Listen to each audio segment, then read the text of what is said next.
Michael Grant kissed his daughter goodnight and walked out the front door, never to be seen again. His wife Karen swore he vanished. The police suspected foul play. But when a body turned up in the woods and it wasn't Michael, the question shifted from who killed him to what is he running from? He never returned. At first, it seemed like a simple case of a man caught up in his busy life. His car was found abandoned near a secluded forest trail on the outskirts of town. Doors locked, keys inside, and no sign of struggle. His cell phone was missing, and his wallet lay untouched on the passenger seat. It was as if he vanished into thin air. But as hours turned into days, the concern grew, and soon the local police launched a full-scale search. In a town full of secrets, the line between victim and fugitive was about to shatter. Asterisk.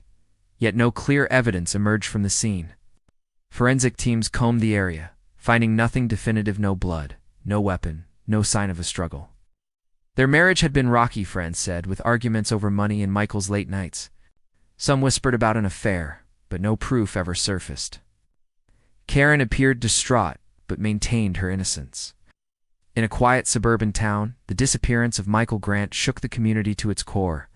Michael was a devoted father, a hard worker, and to many, the picture of an ordinary man leading an ordinary life. A local drifter known for roaming the forest paths claimed to have seen Michael just days after he disappeared. The grainy video showed Michael's car passing through late at night, but with someone else inside the driver's seat. The man's face was obscured, but his build was different, and his movement seemed unnatural, as if Michael was not in control. But that of an unknown man, a drifter with a criminal record matching the man seen in the gas station footage.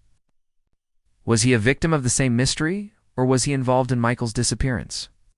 Police searched it thoroughly, but found only scattered belongings and a few old newspaper clippings about the old crime. Nothing to directly connect Michael to the location. The remains inside were badly decomposed, but enough to identify as a man in his 40s. Had he been silenced for getting too close to the truth? The forensic team's tests would confirm the identity, but a disturbing doubt lingered: was it truly Michael? He was gaunt, wary, and reluctant to talk. When Michael confronted them, he became their target. He admitted to leaving his family, but refused to explain why. The man described Michael looking disheveled, walking alone near an old abandoned cabin deep in the woods. She reported that Michael had been living under a new identity, working at a small diner, trying to stay off the grid. Or had he staged his disappearance, planting false clues to mislead everyone? But when he vanished without a trace, one chilly autumn evening, everything about his story took a dark and twisted turn. The man thought to be a fugitive was, in fact, a victim forced into hiding. The line between fugitive and victim blurs, leaving us to question who is really to blame and what lengths someone will go to protect those they love. The language was cryptic, filled with warnings and desperate pleas. Investigators tried to decrypt the messages but hit a wall. But about courage, sacrifice, and the dark shadows lurking behind the calm facade of a small town. The timing of the policy, just weeks before his disappearance, raised red flags. Had he been planning something drastic? Or was someone else after the money? Michael's family last saw him leaving the house around 7 p.m., heading out for a routine business meeting. One side believed Michael had run away deliberately, escaping some unseen pressure or danger, making him a fugitive from his own life, and was known as a caring father to his 8-year-old daughter.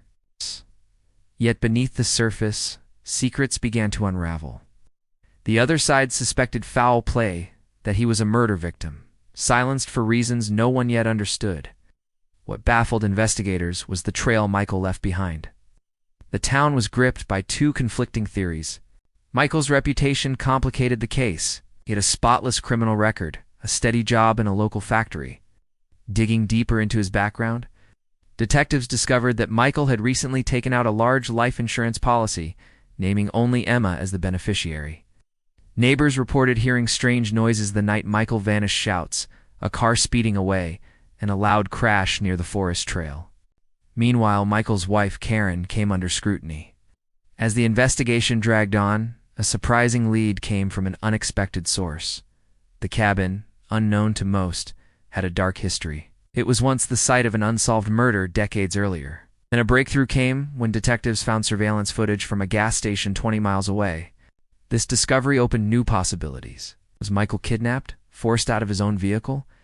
Just when the case seemed unsolvable, forensic analysis of Michael S. phone records revealed encrypted messages exchanged days before his disappearance with an unknown contact. Months passed with no answers, until a local hiker stumbled upon a shallow grave near the forest trail, where Michael S. car was found. In a stunning twist, DNA analysis revealed the body was not Michael's. Why was this man buried so close to Michael's abandoned car? Theories swirled in the community.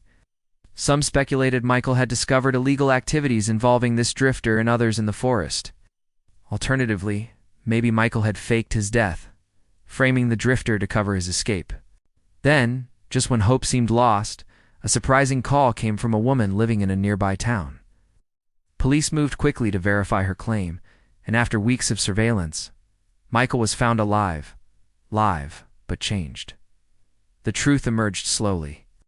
Michael revealed he had stumbled upon a dangerous secret and illegal smuggling operation hidden in the woods. It's connected to several locals, including the drifter found dead. Fearing for his family's safety, Michael chose to disappear, hoping to dismantle the network from the shadows and keep his loved ones safe. His disappearance was not a crime, but a desperate act of survival. In the end, Michael's story was not just about a missing father. The investigation continues, but one thing is clear: sometimes the truth is stranger and more complicated than anyone could imagine. This is the story of Michael Grant, man caught between fear and hope, running not from justice, but toward it.